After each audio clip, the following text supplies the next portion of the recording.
Assalamualaikum warahmatullahi wabarakatuh. Salam sejahtera bagi kita semua. Bagaimana kabar kalian? Semoga sehat. Selalu pastikan menerapkan pola hidup sehat di masa pandemi.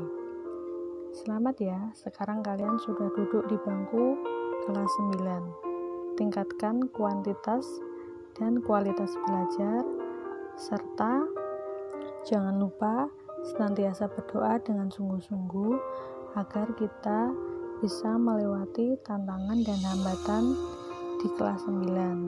Pada kesempatan ini, saya Lina Puspitarati SPD akan menyampaikan mengenai pembelajaran jarak jauh mata pelajaran PPKN.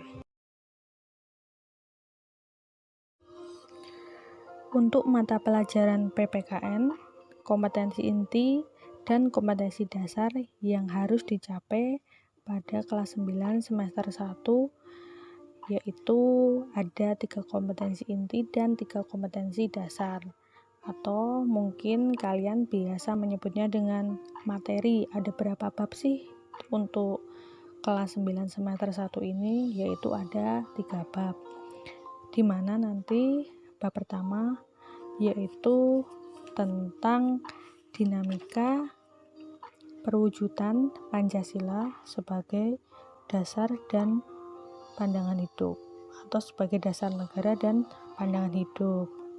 Yang kedua, berkaitan dengan pokok pikiran yang terkandung dalam pembukaan Undang-Undang Dasar Negara Republik Indonesia tahun 1945. Bab ketiga nanti akan mempelajari mengenai bentuk dan kedaulatan negara sesuai Undang-Undang Dasar Negara Republik Indonesia tahun 1945.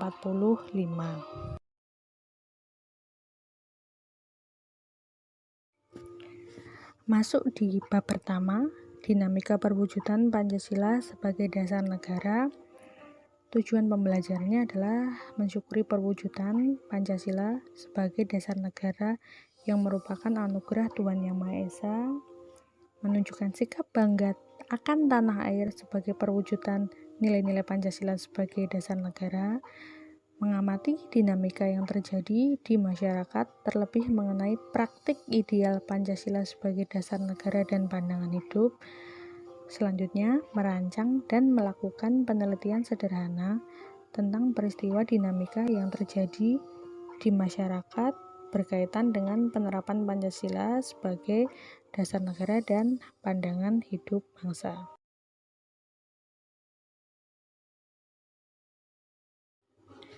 Masuk ke materi, penerapan Pancasila dari masa ke masa.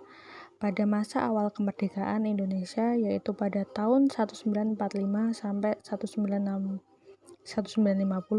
Pancasila mendapat banyak tantangan dari berbagai pihak, seperti negara Belanda. Bahkan dari masyarakat Indonesia, ada yang ingin menggantikan Pancasila sebagai dasar negara. Kedudukan Pancasila sebagai dasar negara dan pandangan hidup bangsa sudah disepakati oleh seluruh bangsa Indonesia. Akan tetapi, dalam perwujudannya mengalami banyak sekali pasang surut. Pancasila sebagai dasar negara dan pandangan hidup pernah akan digantikan oleh ideologi lain, tetapi upaya ini dapat digagalkan oleh bangsa Indonesia. Ancaman-ancaman bagi nilai-nilai Pancasila sebagai dasar negara dan pandangan hidup bangsa sejatinya sejak awal kemerdekaan hingga masa sekarang masih terus terjadi.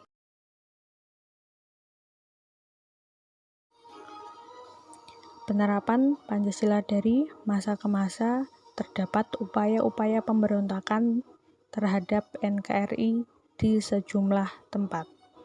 Pada periode awal kemerdekaan 1945-1950 ada pemberontakan yang terjadi, yaitu 1.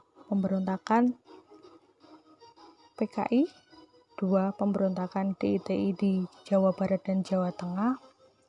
Ada juga mengenai pemberontakan RMS atau Republik Maluku Selatan.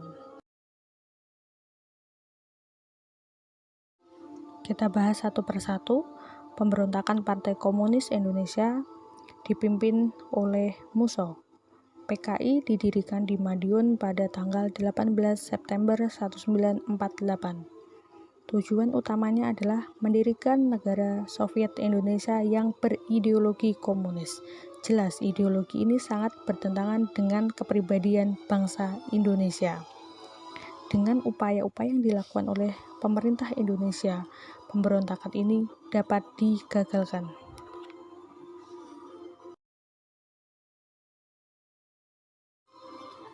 Selanjutnya, pemberontakan Darul Islam Indonesia atau Tentara Islam Indonesia. Pemberontakan Darul Islam DITII atau lebih dikenal mungkin NII dipimpin oleh Sekar Maji Marijan Kartosuwiryo. Pemberontakan ini ditandai dengan didirikannya Negara Islam Indonesia pada tanggal 7 Agustus 1949. Tujuan utama didirikan NII adalah mengganti Pancasila sebagai dasar negara dengan syariat Islam. Tetapi gerakannya bertentangan dengan ajaran Islam yang sebenarnya. Mereka melakukan perusahaan, pembakaran rumah-rumah, pembongkaran jalan, perampasan harta benda milik penduduk, serta melakukan penganiayaan terhadap penduduk. Upaya penumpasan pemberontakan ini memakan waktu cukup lama. Kartosuwiryo bersama para pengikutnya baru bisa ditangkap pada tanggal 4 Juni 1962.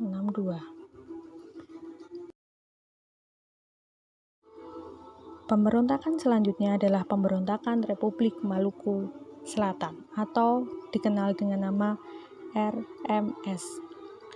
Republik Maluku Selatan merupakan sebuah gerakan separatis yang dipimpin oleh Christian Robert Stephen Somogyl, bertujuan untuk membentuk negara sendiri yang didirikan pada tanggal 25 April 1950.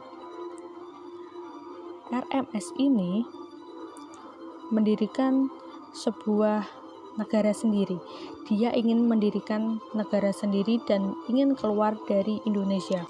Berbeda dengan pemberontakan sebelumnya, yaitu DITII ataupun PKI maksud saya.